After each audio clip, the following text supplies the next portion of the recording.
c'est généralement un téniasis. Quand il parasite l'homme en tant que forme larvaire, généralement c'est une cestodose larvaire. Et elle prendra le nom en fonction de l'espèce du parasite. Donc généralement, ici c'est les formes larvaires. Bon, vous voyez les différences. Le cysticerque, c'est juste une seule tête. La larvidatide, il y a des vésicules avec plusieurs têtes. C'est pour vous dire, par exemple, et on peut avoir plusieurs futurs ténias. Ça représente, si par exemple on est infesté par une larve cysticerque, on risque d'avoir un ténia.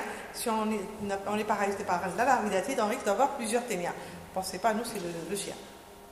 La personne qui avale une larve, elle peut avoir, par exemple, comme ici, regardez, il y a plusieurs scolex, plusieurs futures têtes. Donc autant de ténias que de scolex. Et bien sûr, plus il y a de scolex, plus la taille est grande. Bon, ça, on s'en fout, c'est de la biologie. On revient sur la classification. Vous vous rappelez ce que c'est qu'un platéhelminthe? C'est un métazoaire, donc on revient à l'humain. Métazoaire, triploblastique, acélomate. Acélomate, vous avez quoi devant vous? Vous avez un morceau de tissu qui est segmenté avec un scolex.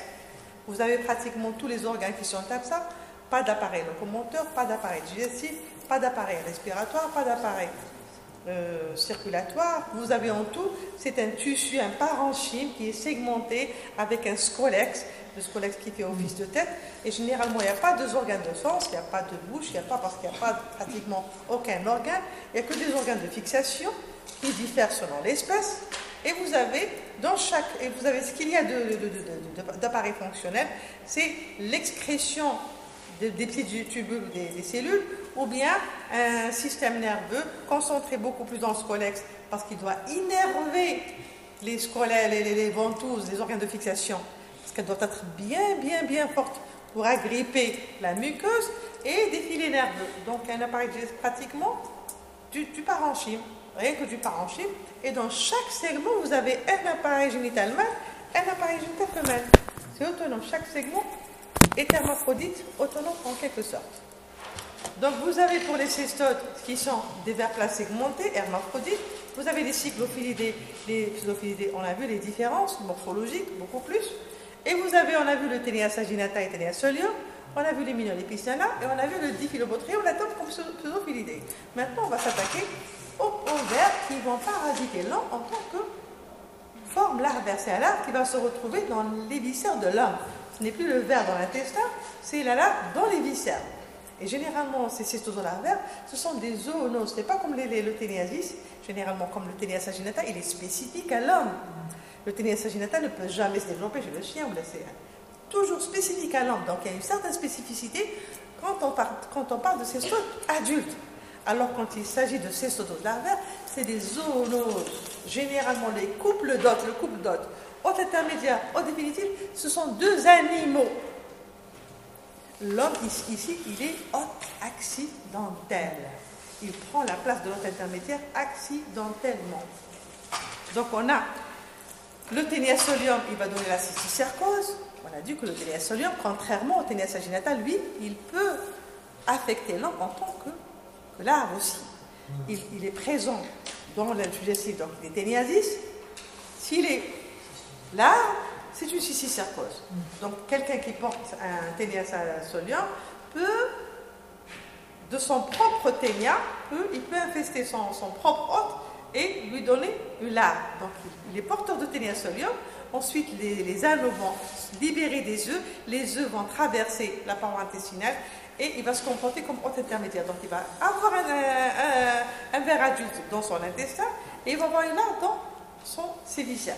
Donc, doublement infesté en tant que pour un seul. Et vous avez l'Echinococcus, le genre Echinococcus, vous avez plusieurs espèces ici. On ne va voir que le granulosus qui est très important chez nous parce que c'est lui qui est responsable du kyste hydatique et du kyste maï. Parce que nous, en Algérie, on est une zone d'endémie. Vous, en tant que praticien, vous devez avoir la notion de kyste hydatique qui est présent chez nous, est très présent. Ça représente un véritable problème de santé publique. Donc, kyste hydatique, on va se concentrer sur le KH et les autres, on va les citer brièvement. Donc, l'Echinococcus, il y a plusieurs espèces. Il y a le granulosus. On va voir ici juste le granulosus. multilocularis brièvement, on a d'autres espèces, le Vogeli, l'Oligorchis, il y a d'autres espèces, il y en a 5 en tout, très animales qui peuvent toucher l'homme, mais pas autant que ces deux-là. Et on a aussi le multiceps qui peut donner, c'est un truc aussi cosmopolite, mais qui l'homme ici il est très réceptif par rapport aux animaux, donc on le verra brièvement. Et un seul diphylobotridé, c'est le Spirometra mansoni, on le verra en dernier. C'est une espèce de pseudophilidé qui peut accidentellement atteindre l'homme aussi. Donc on les verra brièvement en dernier. On va se concentrer sur le kyste hydatique que vous devez trop bien connaître. Voici une image de kyste hydatique. Ça, c'est une image en post-chirurgicale. On peut extraire beaucoup de kystes d'une seule personne. La maladie causée par la présence de la larve de l'Echinococcus granulosus dans les viscères de l'homme est appelée hydatidose, ou kyste hydatique. Donc, généralement, l'homme est ici hôte intermédiaire accidentel. Ce n'est pas l'habituel. Habituellement, ce n'est pas l'hôte intermédiaire. Lui, c'est une impasse parasitaire. Il n'est pas hôte habituel. Il est juste présent accidentellement. Et là, quand il développera ce qu'on appelle hydatidose. C'est une maladie qui est très répandue. Donc, généralement, on dit que le cage suit le mouton comme son ombre. Là où il y a le mouton, il y a le cage derrière. Donc, il le suit comme son ombre. Donc, le mouton est pratiquement présent dans tout le monde, à travers le monde. Tout le monde consomme du mouton. Donc, c'est une denrée alimentaire qui est partagée par toutes les populations. Donc, il est très présent et il est très présent au niveau du bassin méditerranéen, surtout en Algérie, le Maghreb et la Tunisie. Voici le parasite, c'est un cestode, donc cyclophilidé. Qui dit cyclophilidé? Cestode, déjà, c'est un verre segmenté. Il n'y a que 3 segments, pas des milliers, pas des centaines, 3 segments, donc il ne fera que quelques millimètres. Et un chien, il est hébergé dans l'intestin du chien. Un chien peut héberger des centaines d'Echinococcus granulosus dans son intestin. Des centaines, pas un seul. Et vous avez, il a 3 segments, il a 92, 2 courants de crochet, là on s'en fout. Et il a une longévité de 2 à 3 années, c'est-à-dire il vit dans l'intestin du chien pendant 3 ans avant de dépérir. Bon, ici je vous montre à gauche, c'est le ver adulte avec son hôte intermédiaire. Ce n'est pas un peu flou? Comment régler ça? Savoir. Vous connaissez les filles? On peut... Non, mais dans la lumière. À la lumière? À la lumière.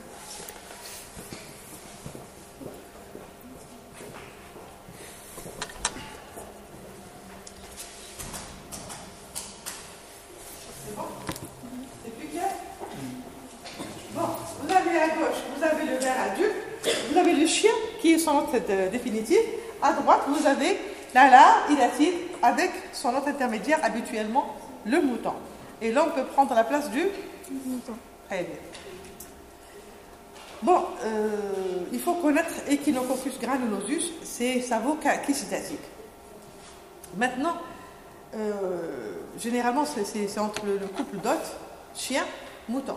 Mais on voit qu'il y a des hôtes intermédiaires, et ça dépend des pays. Par exemple, en Argentine, au Canada, en France, ici, généralement, c'est toujours chez les herbivores, mais ça peut être, par exemple, ce n'est pas forcément le mouton. Ça peut être, par exemple, le renne, ça peut être un autre animal. Ça peut être le bovidé beaucoup plus, le cheval, le porc. Donc, il y a les hôtes intermédiaires se diversifient. Et avec les études, depuis l'avènement de la biologie moléculaire, on a remarqué que maintenant, il y a des génotypes, c'est-à-dire que les gènes qui codent au niveau des séquençages de génome, il y a des génotypes qui sont différents. Par exemple, le variant qui est présent en un point X est différent du variant qui est présent. Il y a un polymorphisme génétique, pas pas phénotypique, mais génotype. Voilà, il y a des variantes. Donc ici, je n'entre pas dans les détails, parce qu'on ne sait jamais, vous êtes dans une conférence, vous allez assister par exemple à une journée médicale, on va parler devant vous. Bon, vous connaissez l'Echinococcus granulosus. Vous allez entendre parler de G1 à G3, c'est l'Echinococcus granulosus sensu stricto.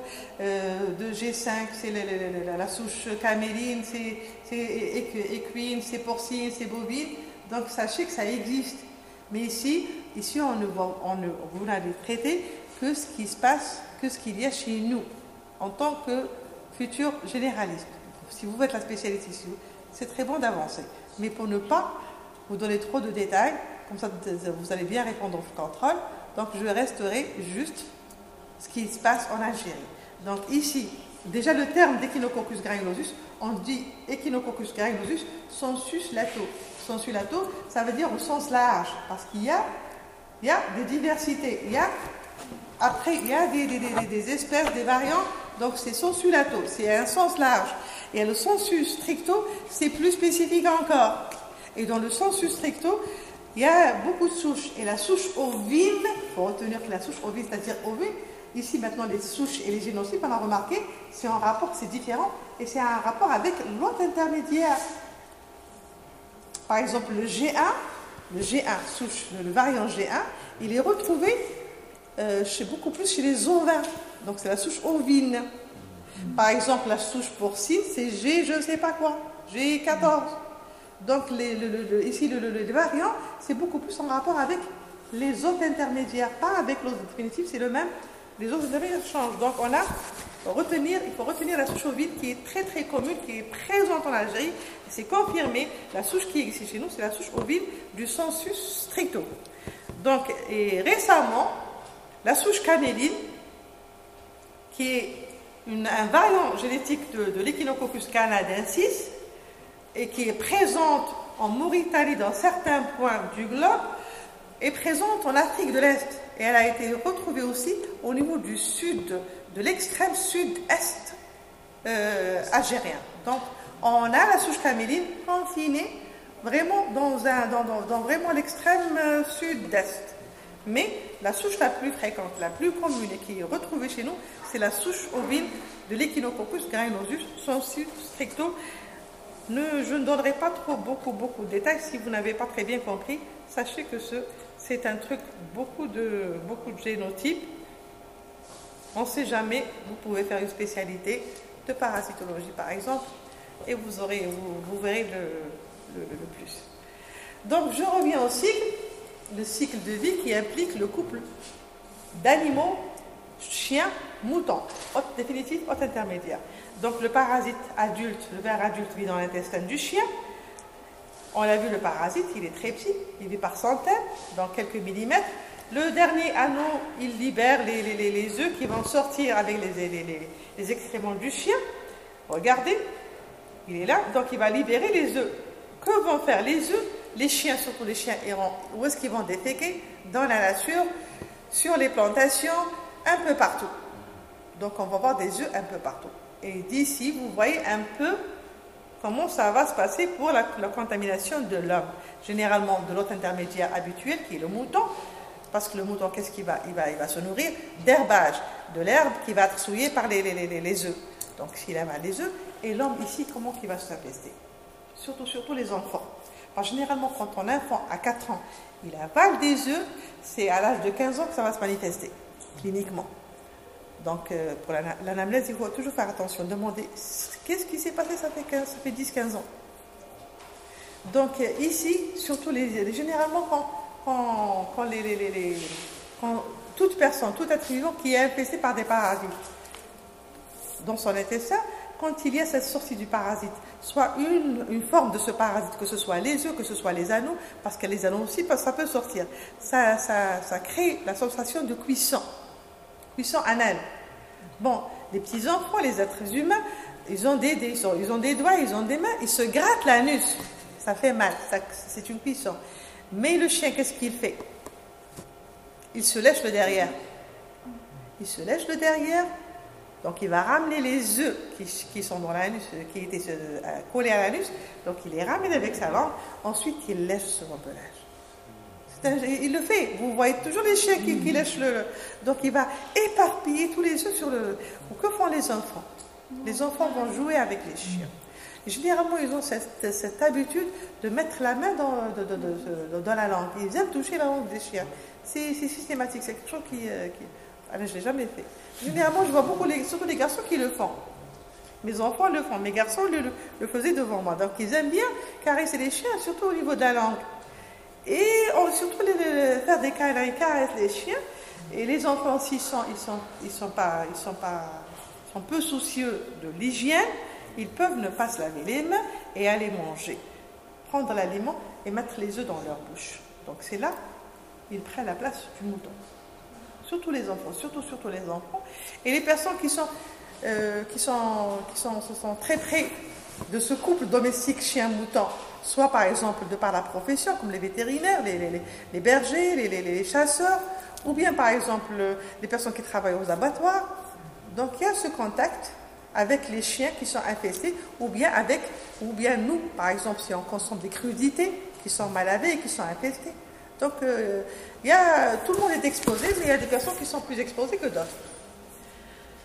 Donc le mouton, on revient à notre mouton. Donc le chien, l'on pensait comment il s'infeste. Le mouton, comment il s'infeste. Donc il va avaler ses œufs. Ces œufs, ils ressemblent aux œufs de Taenia saginata. Donc ils sont embryonnés à la fonte, ils ont 6 crochets. Déjà ils sont armés, ils sont prêts à brouter la paroi intestinale. Et ils sont bien entourés d'une coque qui est vraiment épaisse. Cette coque va leur permettre de résister dans le milieu extérieur. Une fois avalé avec les herbes, dans le tube digestif, le sucre qui va s'attaquer à la coque, il va la détruire et il va libérer l'embryon qui contient déjà 6 crochets. Il va les montrer pour perforer la paroi intestinale pour tomber dans la circulation sanguine, mésentérique. Donc, s'il est dans les micro-vaisseaux, qu'est-ce qui va se passer? Il va être acheminé dans le courant sanguin. Quel est le premier obstacle? Le foie.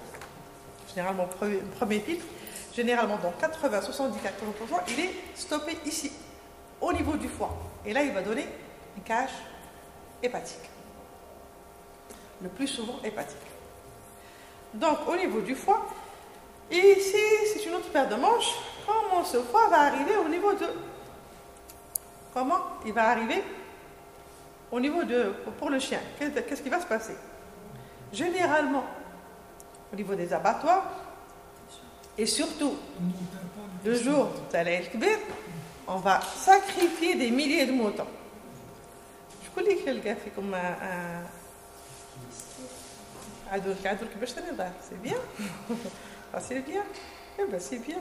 On leur a appris la prévention. Eh ben, c'est très bien. C'est pas honteux, il faut le dire. Il faut investir. Dans le poumon, oui. Dans le poumon, des larves. Des larves didactiques, des trucs, voilà. Blanc laiteux, voilà. Le kit satané. Les poumons, toujours.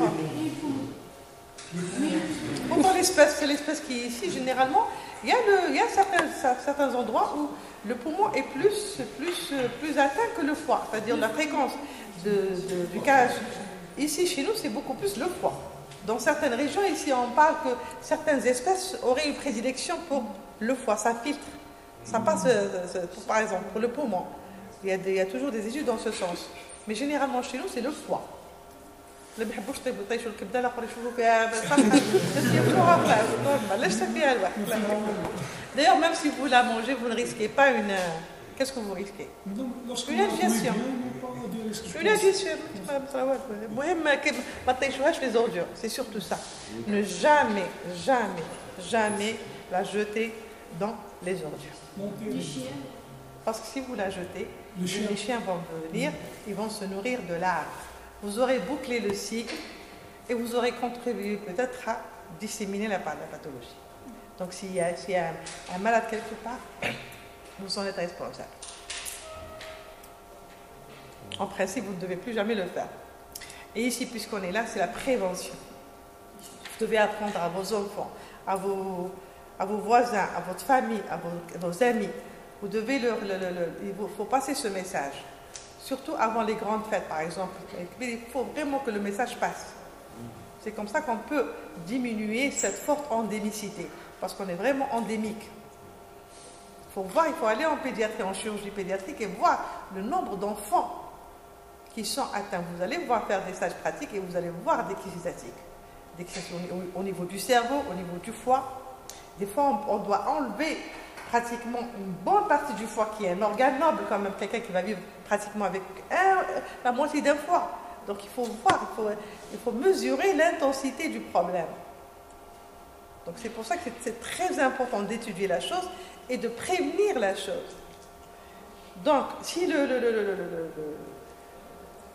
le chien avale ce foie ou ce truc, ces viscères qui sont infestés, il va, bien sûr, avec la digestion, les larves seront libérées et on va voir comment est faite une larve. Et pratiquement, c'est la même chose qui se passe. Quand tu larves, la larve, c'est quoi? C'est une vésicule qui contient, ici, il y a plusieurs protosquelettes. C'est pour ça qu'on a toujours une infestation de centaines de ténias. Parce qu'une seule larve donne beaucoup de ténias. Regardez, c'est la larve. Bon, la larve, elle commence d'ici. Le truc rose jusqu'à l'intérieur. Ici, ce qu'il y a en truc en marron, on appelle ça l'adventice.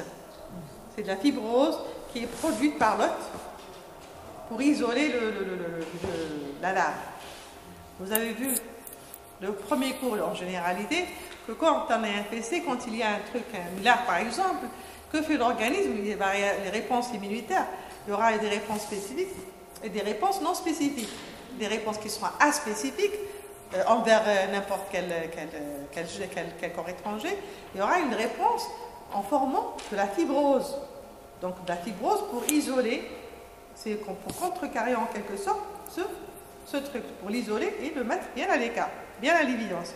Donc c'est ça la fibrose qui va entourer, et généralement c'est pour ça que c'est un peu silencieux. Il y a un passage, il y a un truc du dehors vers le dedans et vice versa, mais c'est très fin. Donc ensuite on attaque la membrane qui est rose, elle est amiste. C'est beaucoup de substances, mais il n'y a pas de cellules. Et elle agit comme un filtre, comme une dialyse. Elle ne laisse pénétrer que l'eau et les électrolytes pour le besoin de la larve. Donc elle ne laisse pas par exemple passer les globules rouges ou bien les germes, donc uniquement les besoins de la larve, de l'intérieur. Et ensuite il y a celle qui est en bleu, elle est cellulaire, c'est la plus importante. On appelle la membrane proligère parce qu'elle produit, ou germinative parce qu'elle germe. C'est elle qui produit tout le reste de la larve. Elle produit la cuticule, celle qui est rose, l'externe, elle produit tout l'intérieur, le liquide, les vésicules, le bourgeonnement, elle produit tout, germinative. Et c'est elle qui est responsable de... Et ensuite, vous avez les scolex. On peut avoir un seul, ici, par bourgeonnement, un seul scolex ou des vésicules filles avec plusieurs bourgeonnements à l'intérieur, ça bourgeonne. Vous avez beaucoup de scolex sont tenus dans des vésicules. Elles se détachent, elles sont libres à l'intérieur ou bien elles restent accolées. Mais vous avez plusieurs scolex, plusieurs bourgeonnés, et ce sont les futures têtes de ténia. Une fois avalée la larve, elle va détruire et tous ces scolex vont donner des ténias, des échinocoques. Vous avez, elles baignent dans un liquide hydatique, c'est un liquide eau claire, beaucoup de sel, des trucs. Ce qui est important, c'est qu'il y a beaucoup de protéines antigéniques. Donc, responsable, si jamais ça se fissure, parce qu'en fin de compte, il n'y a pas, ça se fissure, il y a toujours une petite sortie, il y a toujours une petite émanation de liquide et de protéines qui sont antigéniques, parce que ça entretient cette production d'anticorps grâce à laquelle on peut diagnostiquer. Il y a toujours quelque chose qui émane de façon normale, de façon non pathologique. Mais si jamais ça se fissure, ce sont des protéines qui sont fortement antigéniques et fortement anaphylactisantes. S'il y a une fissure par exemple, on peut avoir une réaction allergique, ça peut aller de la simple réaction allergique jusqu'au choc anaphylactique. Donc c'est pour ça qu'on vous dit attention, si vous suspectez un CAJ, ne ponctionnez pas. Demandez une sérologie. Demandez une sérologie. Parce que le fait de mettre, quoique maintenant on parle de PAIR, fonction, inspiration, PA. J'ai oublié. En tous les cas, on vit un truc. Je ne sais pas comment on fait. C'est un truc, c'est une technologie nouvelle, mais oubliez. Vous la verrez plus tard. Il ne faut jamais ponctionner parce que le fait de mettre un trocar, quand vous retirez l'aiguille, il suffit de laisser couler quelques gouttes et vous avez une réaction allergique.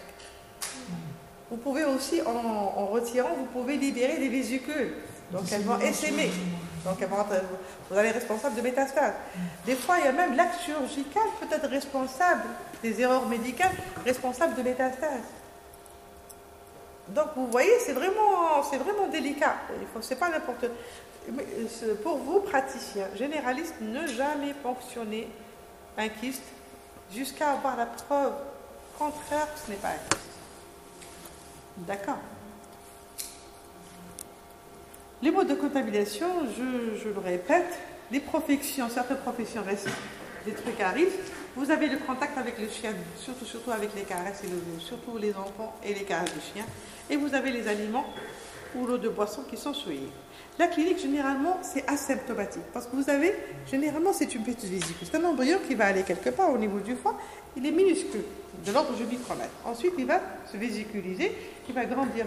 C'est une phase de latence, mais qui est longue et qui est asymptomatique. Quand est-ce qu'il y aura des symptômes? C'est quand vraiment, ça peut atteindre jusqu'à, dans 10-15 ans, ça peut avoir la tête, on dit la taille de la tête d'un enfant.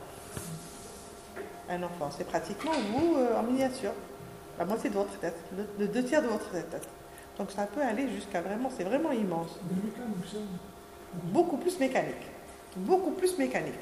Sauf si ça se fissure, ça peut être responsable de réaction à l'antibactique, ou bien ça peut se surinfecter aussi.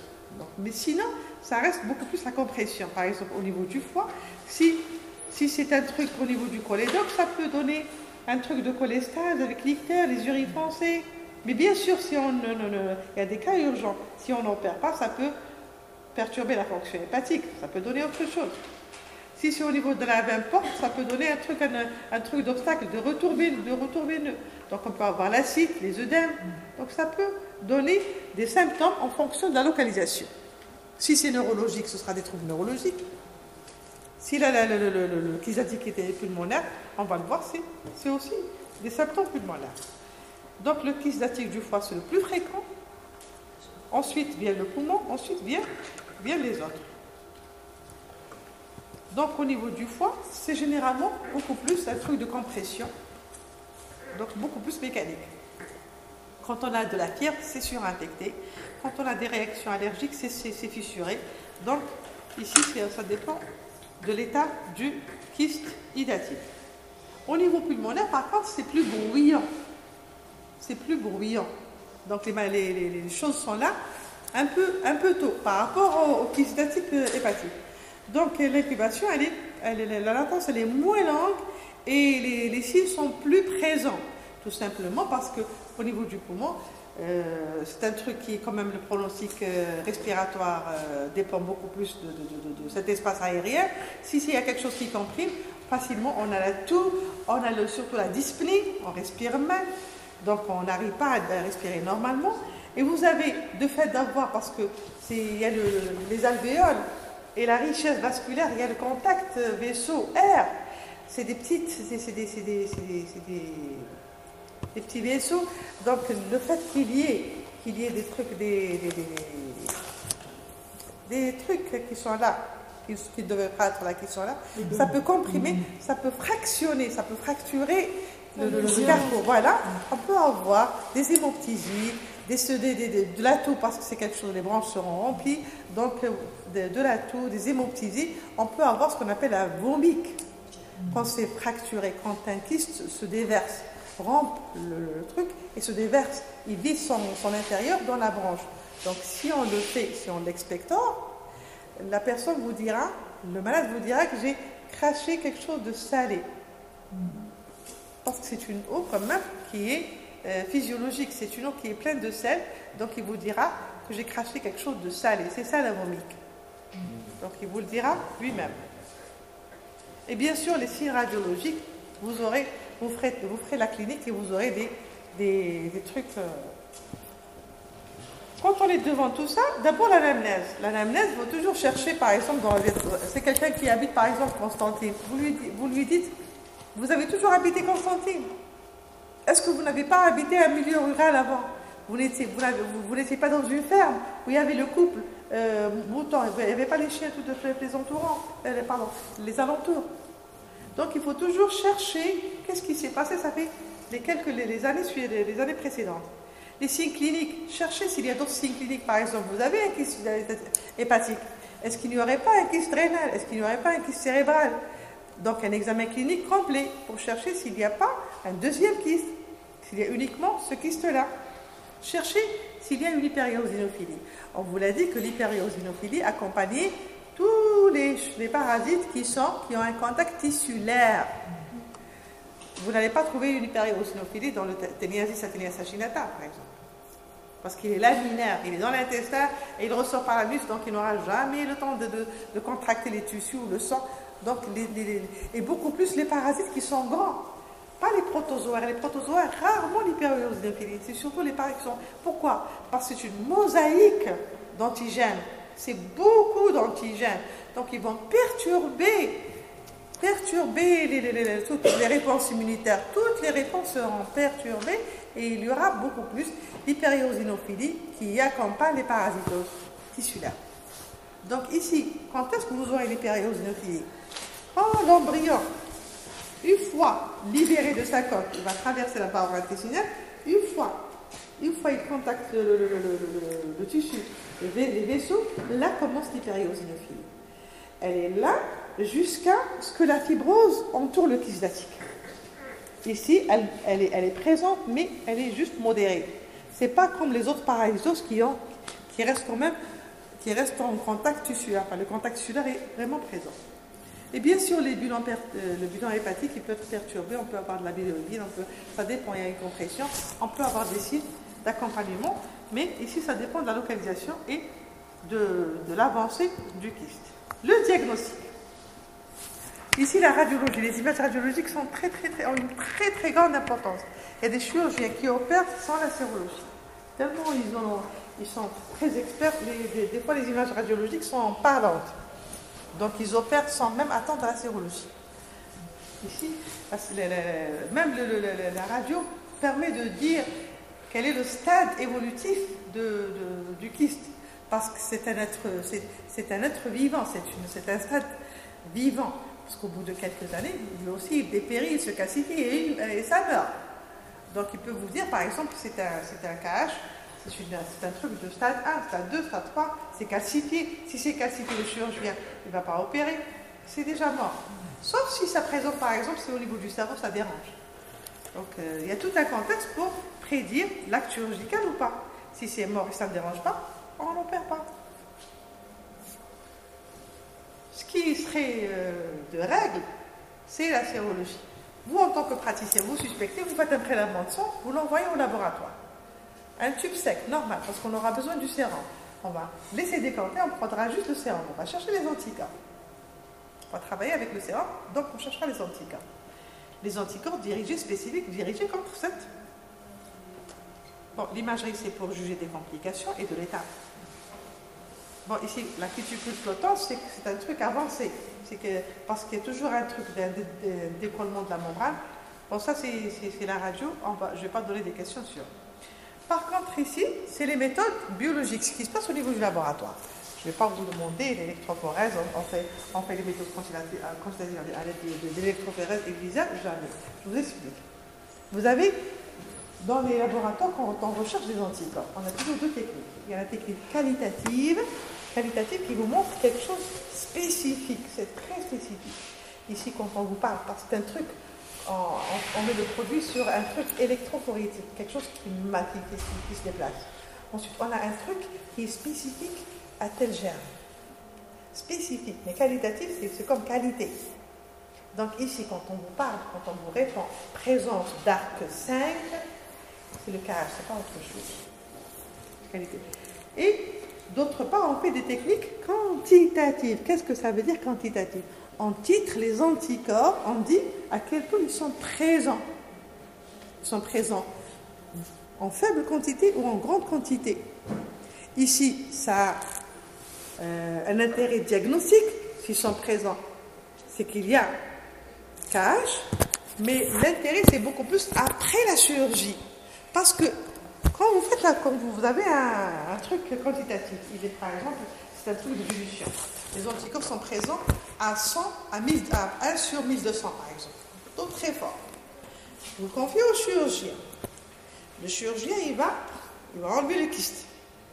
Après, qu'est-ce qui doit se passer? Vous n'allez pas laisser votre malade. C'est fini. Non. Vous devez le contrôler. Comment? Par les sérologies, par les techniques quantitatives. Parce que s'il n'a plus de KH, il a ce taux dans son corps. Il doit l'éliminer progressivement. Et ça met du temps. Donc, vous devez faire des contrôles. Juste après, on aura une petite ascension. Ensuite, en principe, la cinétique doit décroître. En principe, à 3 mois, au bout de 3 mois, 6 mois, 1 an, on va avoir des chiffres qui vont être plus bas.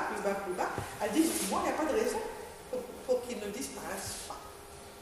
Si au bout, pendant ce temps, vous avez d'abord une décroissance, ensuite, top, qu'est-ce que ça veut dire? C'est une rechute. C'est pas une rechute. Il y a quelque chose. Il y a des métastases. Quelque chose qui a échappé où il a un autre kyste. Il avait peut-être un maqbal, on s'en est pas. Ou bien c'est un truc qui est venu après la chirurgie. Donc il doit avoir un kyste. Et un kyste qui commence, généralement c'est une petite vésicule de quelques centimètres, de quelques millimètres. Si on laisse grandir, si c'est au cerveau, avant d'avoir des signes méningistes neurologiques, on peut peut-être l'extraire à temps. Vous voyez l'intérêt des techniques sérologiques, que ce soit qualitative ou quantitative. Des fois, et si on parle de résultats négatifs, quand vous êtes sûr, demandez un deuxième examen. Pourquoi? Parce que les techniques, c'est des anticorps. On peut doser les anticorps là, parce que des fois, il y a quand même des fluctuations dans le sang, au niveau du même jour. Peut-être on a pris le sérum là où c'est fluctué, parce que ce va-et-vient entre la larve et l'organisme, des fois, il y a peu d'anticorps. On ne les a pas décelés. Il faudrait répéter l'examen. C'est pour ça qu'on a un résultat négatif. Des fois, la technique en elle-même n'est pas assez sensible pour détecter tous les anticorps. C'est pour ça qu'on crée toujours des techniques qui sont plus performantes. On cible les techniques qui détectent l'infime anticorps présent dans le sérum. Donc, c'est pour ça qu'on demande et on cherche si on est sûr. On a tout le contexte, on a l'épidémie, on a le tout. On répète l'examen, on voit l'avis de spécialistes. D'accord. Le traitement, il est chirurgical. On peut associer les médicaments pour stopper, pour minimiser, mais il reste chirurgical. Des fois, on ne peut pas extraire. Par exemple, je répète toujours, parce que je le répète toujours et je le dis toujours à vous, je l'ai toujours dit aux personnes qui avant vous, imaginez un enfant qui a une polykystose pulmonaire. Qu'est-ce qu'on peut faire pour l'enfant? Polykystose pulmonaire. Hein? Quand on enlève une polykystose, il peut vivre sans? Non. Qu'est-ce qu'on fait? On prend un traitement. On travaille pendant un traitement médical jusqu'à qu'il meure. Jusqu'à ce qu'il meure. Je dis un enfant. Il est condamné à votre avis. Oui, c'est malheureusement, oui. C'est pour ça qu'on est là pour parler de kyste hydatique. C'est pour ça que j'essaie de transmettre un message que vous allez transmettre, Inch'Allah. Il faudra jouer sur ça. Il faut vraiment transmettre le message. Si vous éduquez les enfants, il faut vraiment leur dire comment ça se passe. Les mains sales que peuvent donner les mains sales. Il n'y a pas que le kyste hydatique, il y a autre chose, mais ici le kyste hydatique, c'est vraiment quelque chose de...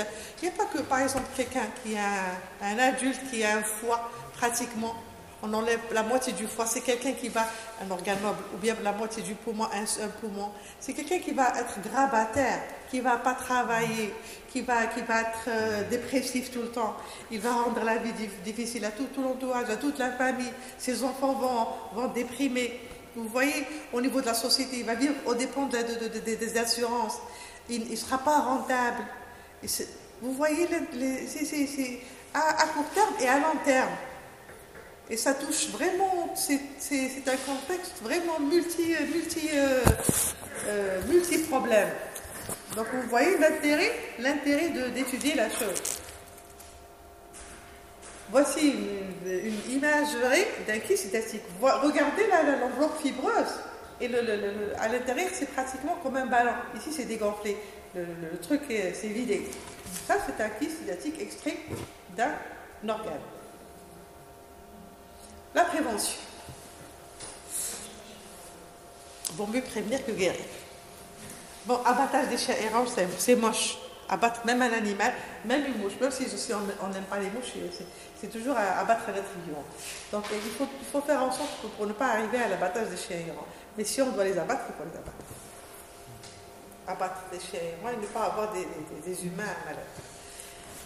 Pour les personnes qui ont des chiens, il faut vraiment, c'est pas parce qu'on voit maintenant, c'est à la mode maintenant, avoir un chien, ça devient à la mode.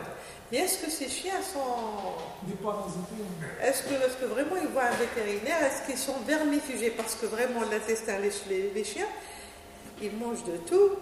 Ils ont c'est pas comme l'homme, mais généralement tout ce qui passe par le feu, ça s'est détruit. Donc si personne doit avoir un chien domestique, il faut vraiment qu'elle soit consciente c'est pas n'importe qui peut élever un chien domestique. Ça doit être, je sais pas, c'est une éducation. C'est une éducation, c'est une sensibilisation. Même c'est pas les chiens errants qui sont des trucs à risque. Même les chiens domestiques peuvent être à risque. Bon, je l'ai raconté à vos collègues et je vous le raconte aussi. J'ai eu un malade l'année passée, un jeune lycéen, donc il devait faire 17 ans, qui est venu pour un problème d'acuité visuelle. Il a une baisse de l'acuité visuelle. Et quand il a fait les sérologies, il fait des anticorps anti-Toxocara canis. Toxocara canis, vous avez vu les helminthes, les nématodes, les nématodes. Vous allez voir l'ascaris, c'est l'endrichoides. L'ascaris, vous devez connaître. Le verron qui infeste celui qui fait à peine un double décimètre, il est spécifique à l'homme. Le Toxocara canis, c'est l'ascaris du chien. Il est spécifique au chien. Donc, généralement, les chiens qui ont un ascaris, ils détectent des œufs. Généralement, ça peut réinfester un chien. Mais accidentellement, ça peut être avalé par un homme. C'était le cas de ce jeune homme-là. Il avait un petit chiot. Il remplaçait la terre où il déféquait et il a avalé sûrement des œufs de Toxocara canis. Généralement, quand les œufs d'une certaine espèce affectent l'hôte spécifique, il y a un cycle qui est bien conduit, qui arrive à se boucler. Mais quand il affecte un hôte qu'il ne reconnaît pas, il n'est pas adapté à cet hôte, qu'est-ce qui se passe? Il ne pourra pas conduire, il pourra pas poursuivre un cycle bien déterminé. Il va s'égarer, il va se perdre dans l'organisme. Il ne va pas poursuivre le cycle comme l'ascaris normal, il va se perdre. La larve va aller un peu partout. Elle peut s'égarer et là, qu'est-ce qu'elle va... Par exemple, dans un organe, elle est perdue, ensuite elle va s'enquister. Si elle est par exemple dans un organe dans un petit organe, elle est là, elle va s'enquister, et ça va dépérir, peut-être on ne le saura jamais. Mais si elle va dans l'œil ou dans le cerveau, donc ici dans l'œil au niveau de la rétine, elle peut créer un problème inflammatoire et avoir et perturber le tissu de la rétine et perturber complètement la vision. C'est ce qui s'est passé pour le jeune homme. Il a fait une larve au niveau de la choriorétinite avec une larve de Toxocara canis. Et il a fait baisser l'acuité visuelle maintenant. Il a toujours une... Il a perdu pratiquement à moitié son œil. Même si c'est traité, mais c'était trop tard. Pour vous dire le fait, le chien n'est pas... Il cause beaucoup de problèmes parce que son intestin, si on ne le vermifuge pas, mais si c'est un chien domestique, s'il avait fait vermifuger, il avait emmené chez un vétérinaire, il a pris des comprimés, il n'aurait pas eu à avoir ce genre de choses. C'est un chien domestique qui lui a causé ce problème de toxoplasmose oculaire. Et c'est la même chose pour le kyste hydatique. Donc, au niveau de l'hygiène alimentaire, bon, ici tout le monde est exposé, tout le monde on a pratiquement le même risque. Pour les établissements, par exemple, au niveau des abattoirs, il y a des chiens qui errent dans les abattoirs. Et ce n'est pas normal, ils sont tout près de viscères investis. Donc ici, c'est le manque de responsabilité. Si les responsables ne sont pas assez conscients, s'ils ne sont même pas, les responsables n'ont jamais été à l'école. Et ça se passe comme ça. Ça se passe comme ça. Il y a des abattoirs où les chiens errants circulent librement, aisément. Normal. Si vous êtes, par exemple, vous sacrifiez un mouton, vous avez des viscères infestés, ne les jetez pas. Et insinuez à hargohom, ou là, enterrez-les, mais vraiment désenterrez. Mais je suis à parce que les chiens, généralement, ça a un très bon cœur. Donc, ils peuvent les dénicher. Donc, enterrez-les très, très, très profondément et mettez de la chaux. C'est le djir. De la chaux et vous détruisez les trucs. Et bien sûr, les personnes à risque, comme les bergers, il faut les sensibiliser. Vous êtes des personnes à risque, donc, pour ne pas augmenter le risque d'attraper la kyste hydatique. Bon, ça c'était le kyste hydatique. Est-ce que c'est clair? Kyste hydatique, c'est bon? Pas de questions? Bon, pour les autres, on va faire juste des planches. Vous n'aurez qu'à remplacer pratiquement le mode de contamination. Le diagnostic prophylaxie, pratiquement, c'est calcable.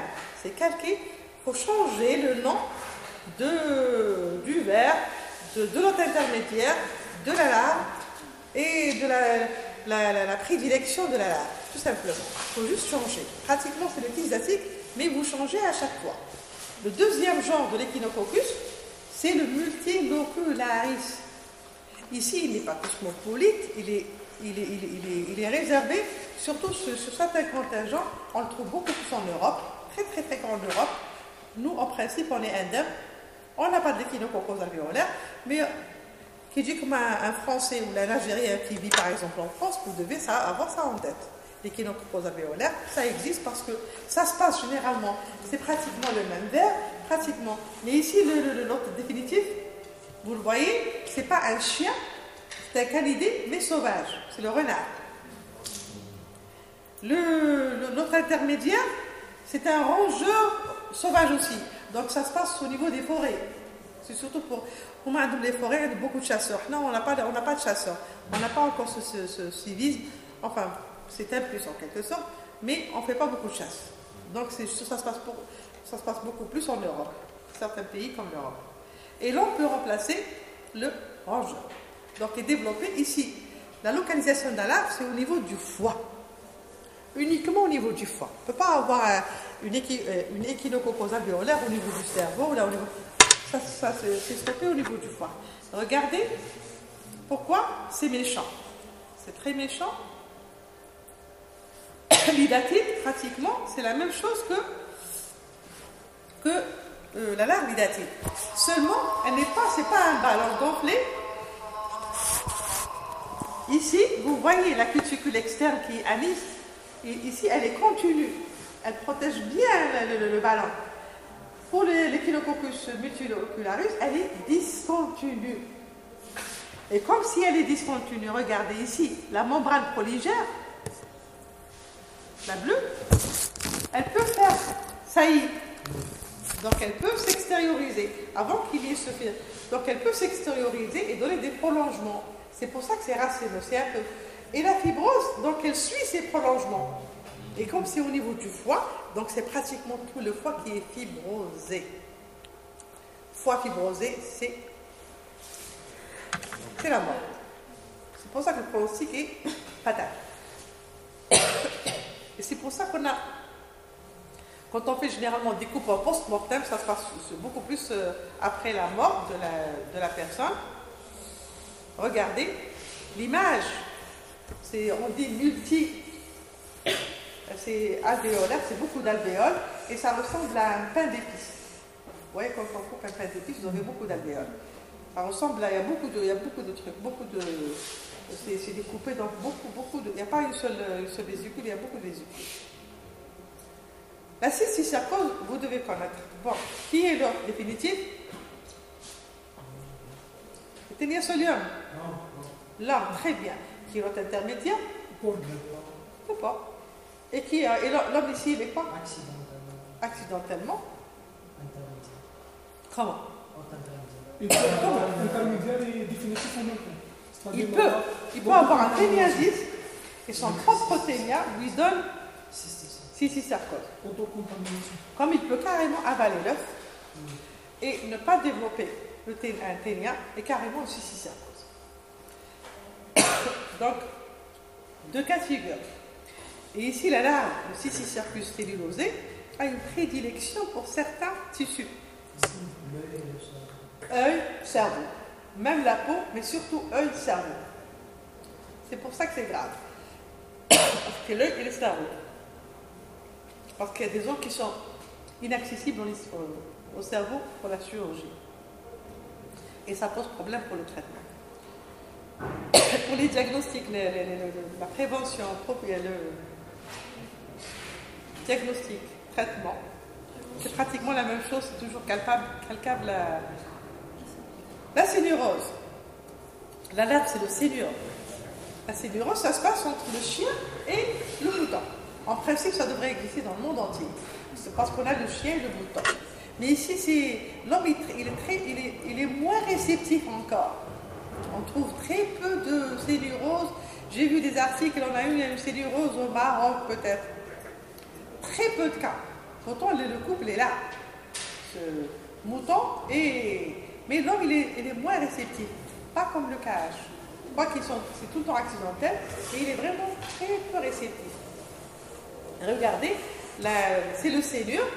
Le sénure, voilà, on l'a vu tout à l'heure. Voilà. Regardez, le cysticerque, c'est un seul scolex. Sénure, c'est plusieurs scolex. Alors ça devient plus grand. C'est une vésicule avec plusieurs scolex. L'idatide, c'est des vésicules avec plusieurs. On dirait que c'est plusieurs sénures. C'est juste une morphologie. Alors, le sénure.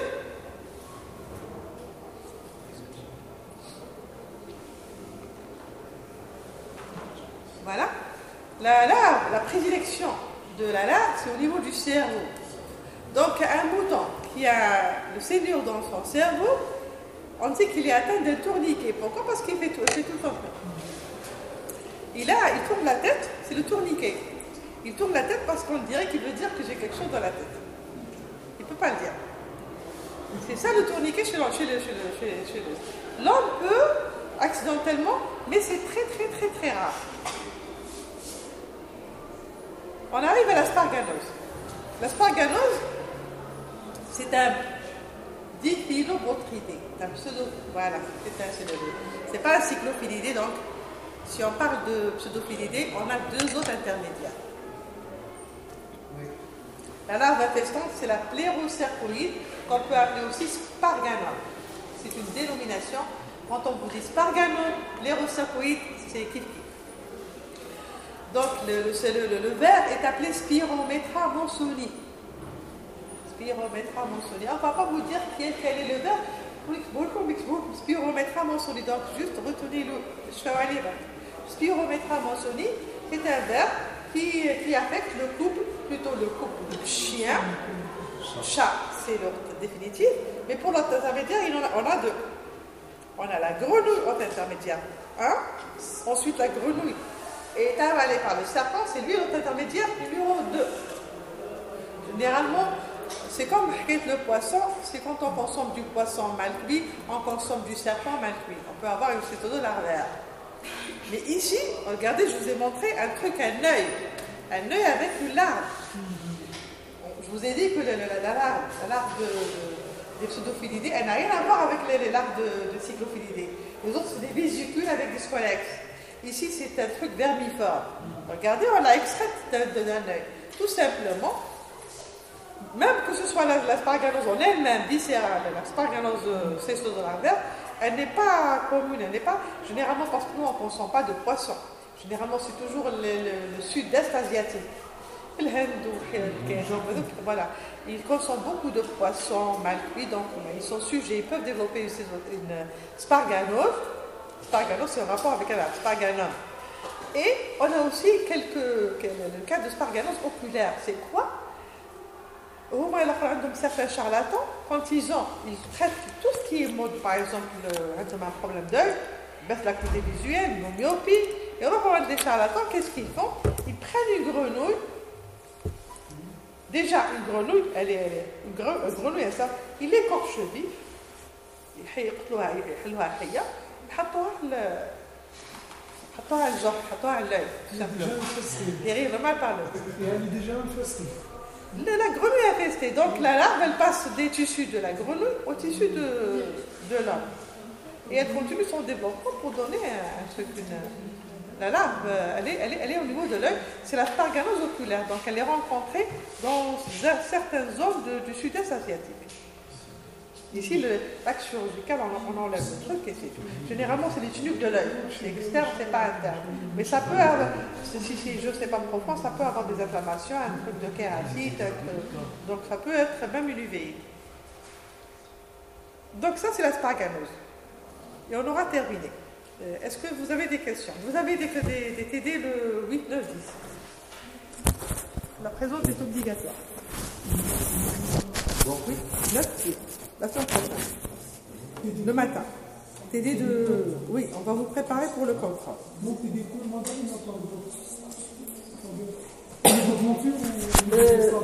j'aurais aimé faire des trucs de groupe, mais je ne sais pas si on aura le truc, assez de data shoot. J'aimerais bien faire des TD pour 30 personnes, c'est plus logique. Mais je ne sais pas, sinon je regroupe par 60. Je ferai tout pour faire des TD de 30 personnes. Comme ça, il y aura des questions. Parce que préparez vos questions, préparez vos cours. Jusqu'au cours d'aujourd'hui. Le cours d'aujourd'hui est inclus pour le contrôle. Donc, il est inclus dans le TD. Donc, préparez vos questions. Voyez ce qui ne va pas. Vous pouvez poser vos questions lors du TD pour le contrôle, Inch'Allah. Est-ce que vous avez des questions? C'est clair, c'est bon?